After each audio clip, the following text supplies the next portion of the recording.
Robots taking over the dirty and dangerous jobs in tonight's installment of his series, Your Job on the Line.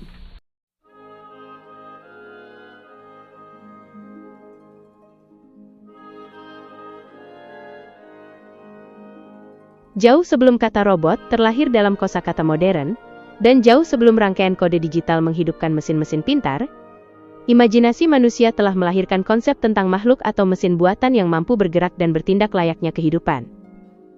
Kisah-kisah ini terukir dalam mitos, legenda, catatan sejarah kuno, maupun dikisahkan secara turun-temurun. Sampai sekarang, kisah mereka masih menjadi sebuah perdebatan dan perbincangan yang menarik. Apakah memang benar-benar ada, atau memang hanya sebuah mitos dan legenda? Di hari ini kisah-kisah tersebut diadaptasi dalam beberapa cerita fiksi. Cepat Gary, film robot seram sedang diputar. Apa maksudmu aku tidak boleh menonton film ini? Dan bahkan menjadi referensi bagi revolusi teknologi. Dahulu kala di sebuah peradaban Yunani kuno, ada sebuah legenda yang mengisahkan tentang robot humanoid bernama Talos. Ia merupakan ciptaan dari seorang raja bernama Minos, yang merupakan putra dari Zeus dan Ratu Eropa. Minos yang terlahir sebagai putra dewa, menjadikannya memiliki legitimasi untuk memerintah di suatu pulau bernama Kreta, dan menjadikannya sebagai pusat kekuasaannya. Minos sejatinya adalah seorang jenius dalam seni metalurgi dan mekanika. Oleh karenanya, untuk melindungi kekayaan dan pengetahuannya yang tak ternilai, serta peradaban maju yang telah dibangunnya, Minos menciptakan kolosus perunggu setinggi puluhan meter yang bernama Talos untuk menjadi penjaga abadi Kreta. Tubuhnya dibentuk dengan paduan logam yang membuatnya hampir kebal terhadap senjata. Di dalam dada Talos, mengalir semacam Aether, yaitu semacam plasma energi purba yang memberinya kekuatan dan kehidupan. Talos memiliki mata bercahaya yang mampu mendeteksi bahaya dari jarak bermil-mil. Ia tak bicara. Langkahnya yang berat adalah sebuah peringatan. Perintahnya sederhana, menghalau penyusup, menghancurkan armada musuh, dan menjaga perbatasan Kreta dengan kekuatan absolut. Ribuan tahun berlalu. Peradaban Minos akhirnya runtuh, bukan karena serangan musuh yang berhasil menembus pertahanan Talos, melainkan karena wabah atau bencana alam yang tak dapat dicegah oleh teknologi mereka. Namun legenda Talos masih terus hidup. Beberapa mengatakan ia adalah monster yang dikutuk. Yang lain percaya ia adalah dewa pelindung. Untuk mereka yang percaya, ia adalah sebuah bukti dari kehebatan peradaban maju yang terlupakan. Kisah lain datang dari mitologi kuno bangsa Yahudi. Mereka percaya bahwa dahulu kala manusia mekanis pernah diciptakan. Mereka menyebutnya dengan nama Golem. Ia adalah sebuah makhluk yang dibuat dari materi mati, biasanya tanah liat atau lumpur, dan dihidupkan melalui tradisi ritual mistis dan kekuatan dari teks-teks kuno bangsa Yahudi, seperti Sefer Yetzirah, yang bermakna kitab penciptaan. Kitab ini membahas bagaimana alam semesta diciptakan melalui kombinasi huruf-huruf Ibrani dan angka-angka. Para pemuka Yahudi yang memiliki pemahaman mendalam tentang prinsip-prinsip ini, diyakini mampu meniru tindakan ilahi dalam menciptakan kehidupan. Namun umumnya Golem digambarkan sebagai makhluk tanpa kehendak bebas atau emosi.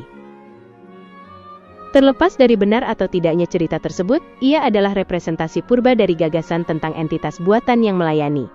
Sebuah cikal bakal dari konsep robot yang kita kenal hari ini. Seiring berjalannya waktu, manusia mengambil bentuk yang lebih mekanis dari konsep tentang mesin yang mampu bergerak sendiri.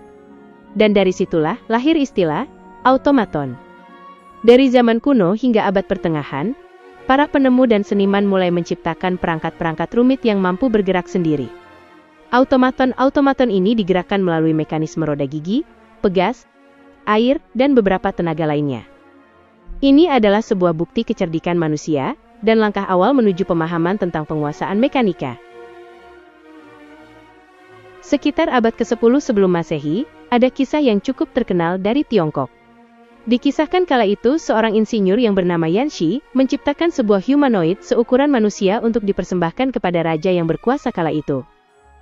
Meskipun detail mekanismenya hilang ditelan waktu, dan kisah Yan Shi lebih dianggap sebagai mitos dibandingkan penemuan robot dalam pengertian modern, namun hal ini dianggap sebagai referensi paling awal mengenai konsep humanoid mekanis dalam sejarah. bahwa sesungguhnya ide tentang mesin yang menyerupai dan bertindak seperti manusia telah ada sejak ribuan tahun yang lalu. Di abad ke-12 Masehi, bertepatan pada puncak kejayaan peradaban Islam, Badi Az-Zaman, atau lebih dikenal dengan nama Al-Jazari merujuk pada tempat kelahirannya, menghidupkan kembali semangat inovasi mekanik. Al-Jazari yang bekerja sebagai kepala insinyur membuat buku yang berjudul Kitab Al-Hiyal, yang berarti buku pengetahuan ilmu mekanik. Buku yang ditulis pada tahun 1206 Masehi ini menjelaskan lebih dari 100 perangkat mekanis dan otomatis, lengkap dengan instruksi cara merakitnya. Di zaman itu, ia sering disebut sebagai Bapak Robotika, karena penemuan-penemuannya yang canggih pada masanya.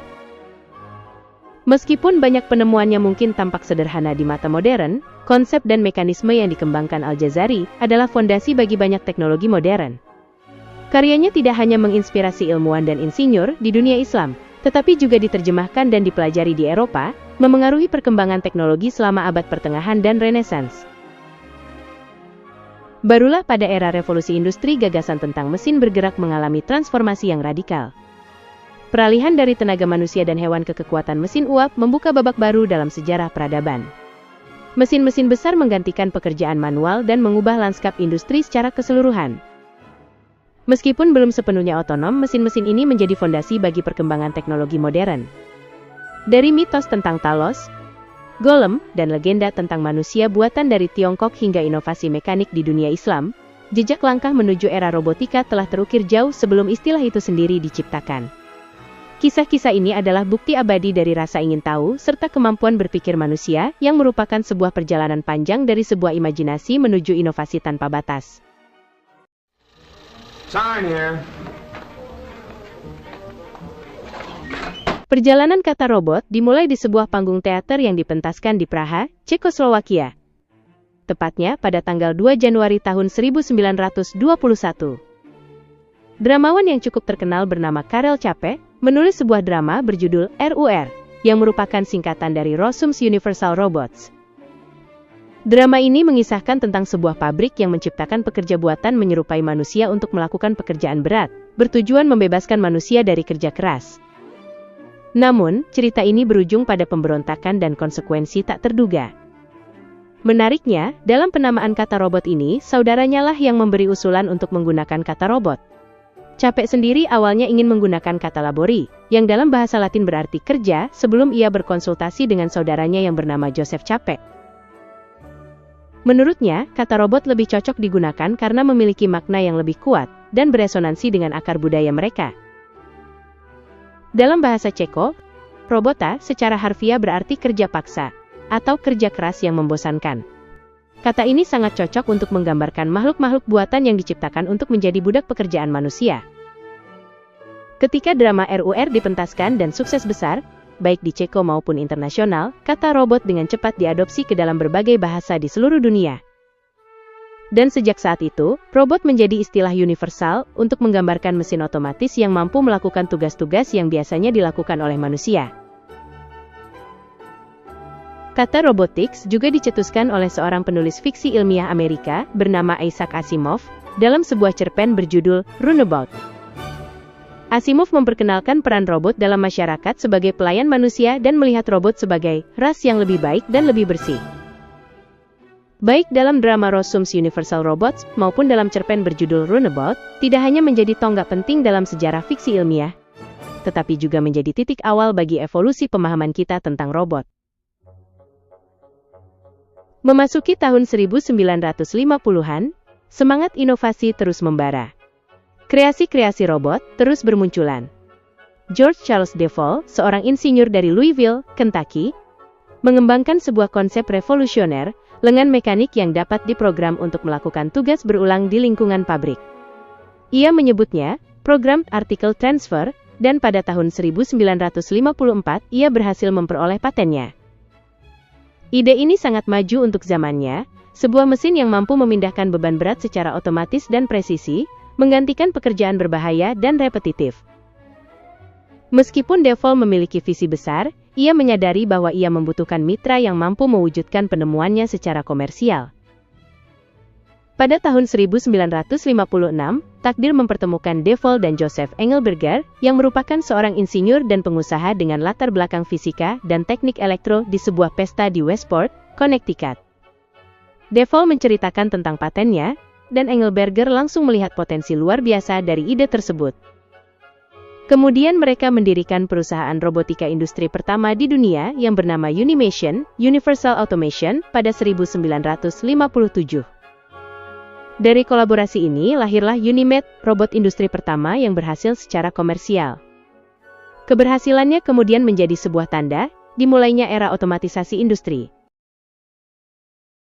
Sementara Engelberger dan De Vol fokus pada aplikasi industri, dunia akademis juga memberikan kontribusi signifikan dalam memajukan robotika. Pada tahun 1958, di Stanford Research Institute, seorang ilmuwan bernama Charles Rosen memimpin tim peneliti untuk mengembangkan sebuah robot yang jauh lebih canggih daripada Unimed. Robot tersebut diberi nama Shaky. Tidak seperti Unimed yang statis dan hanya fokus pada tugas berulang, Shaky dirancang untuk bergerak di dalam ruangan, mengamati lingkungannya, menavigasi area yang belum dikenal, dan bahkan merespons perubahan di sekitarnya hingga batas tertentu. Nama Shaky sendiri muncul karena gerakan robot ini yang terlihat sedikit bergetar saat bergerak. Namun, di balik gerakannya yang kurang sempurna, Shaky adalah sebuah terobosan besar.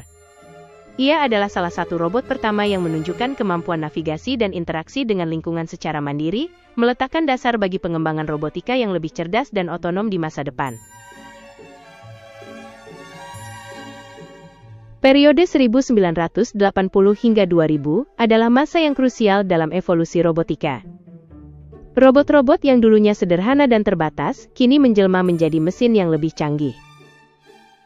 Salah satu pendorong utama kemajuan ini adalah bahasa pemrograman robot, yang menjadi kunci dalam mengoptimalkan potensi mesin-mesin ini. Mimpi tentang mesin menyerupai manusia mulai diwujudkan.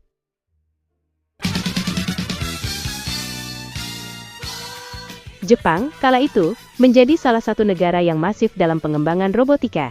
Dengan robot canggih seperti WA-Bot 2, Aibo, dan debut robot humanoid canggih Asimo, yang menjadi penutup era eksperimen dan pembuka era modern. Di kurun waktu tersebut, para robot juga mulai memasuki rumah-rumah penduduk. Dengan peluncuran Roomba, sang penyedot debu otomatis, menjadi sebuah tanda di mana robot mulai menjadi bagian dari kehidupan manusia. Dalam kurun waktu seperempat abad, dari tahun 2000 hingga sekarang, kita menyaksikan lompatan kuantum dalam bidang robotika. Berbagai robot dengan desain dan kemampuan yang semakin kompleks bermunculan. Hal ini berkaitan dengan pengembangan yang berfokus pada perangkat lunak, software, dan kecerdasan buatan atau AI, sehingga para robot mulai bertransformasi secara fundamental dan membuka babak baru dalam sejarah teknologi. Kehadiran mereka di sekitar kita tentu saja memberikan impact yang besar. Di bidang kesehatan, robot bedah dapat membantu dokter melakukan operasi dengan tingkat akurasi luar biasa, sementara robot lain membantu rehabilitasi pasien dan memfasilitasi telemedicine. Di bidang transportasi, kita mengalami transformasi dengan hadirnya kendaraan otonom yang dapat bergerak autopilot di jalan raya. Hal ini sekilas memperlihatkan kemungkinan yang tak terbatas pada masa yang akan datang. Di tengah kemajuan pesat teknologi dan robotika, sebuah pertanyaan mendasar terus menghantui benak sebagian orang. Akankah ciptaan kita sendiri, suatu hari kelak menjadi ancaman? Atau bisa jadi merupakan sebuah harapan bagi keberlangsungan umat manusia? Kekhawatiran ini bukan tanpa dasar. Ia berakar dari potensi penggunaan robot dalam peperangan dan mimpi buruk ketika teknologi mengambil alih semua pekerjaan manusia, yang berimbas pada lapangan pekerjaan di kemudian hari. Atau sebaliknya, bisa jadi membawa manfaat ekonomi dengan meningkatkan efisiensi, produktivitas signifikan, dan kolaborasi manusia-robot dalam pekerjaan baru. Ini adalah sebuah eksplorasi tentang bayangan ancaman di tengah era inovasi yang tak terhindarkan. Imajinasi manusia telah lama dipenuhi dengan skenario distopia tentang pemberontakan mesin. Dari Terminator hingga Matrix, budaya populer menggambarkan masa depan di mana robot berbalik melawan penciptanya. Meskipun fiksi, gambaran ini mencerminkan ketidakpastian dan kekhawatiran mendalam tentang potensi bahaya AI dan robotika yang tidak terkendali. Di masa depan, skenario ini bukan lagi sekadar fiksi. Ini sangat mungkin terjadi. Robot bersenjata menawarkan keuntungan jauh lebih banyak, walaupun memunculkan kekhawatiran tentang potensi penyalahgunaan dalam penggunaannya. Masalah lainnya adalah, ketika teknologi mampu menggantikan tenaga manusia, dari manufaktur hingga layanan pelanggan, pertanyaan tentang pengangguran massal menjadi semakin relevan. Namun, di tengah bayangan ancaman, muncul pula harapan akan era baru. Robot kemudian tidak lagi dilihat sebagai pengganti, tetapi sebagai asisten. Manusia dapat fokus pada tugas kompleks yang membutuhkan kreativitas dan empati, sementara robot menangani pekerjaan repetitif dan berbahaya. Masa depan dengan robotika adalah keniscayaan. Tapi pertanyaannya, apakah ini akan menjadi ancaman, atau akan menjadi sebuah peluang? Hal ini bergantung pada bagaimana kita menggunakan dan meregulasinya. Dengan penggunaan yang tepat, kita dapat mengarahkannya untuk meningkatkan kualitas hidup seluruh umat manusia. Sebagai penutup, semoga perjalanan visual dan naratif ini bisa menjadi sebuah pengingat, bahwa jalan yang terbentang di depan masih menyimpan banyak misteri dan tantangan baru. Namun, bekal keberanian dan pelajaran yang telah dipetik selama perjalanan hidup ini, semoga bisa menjadi kompas penunjuk arah di kemudian hari.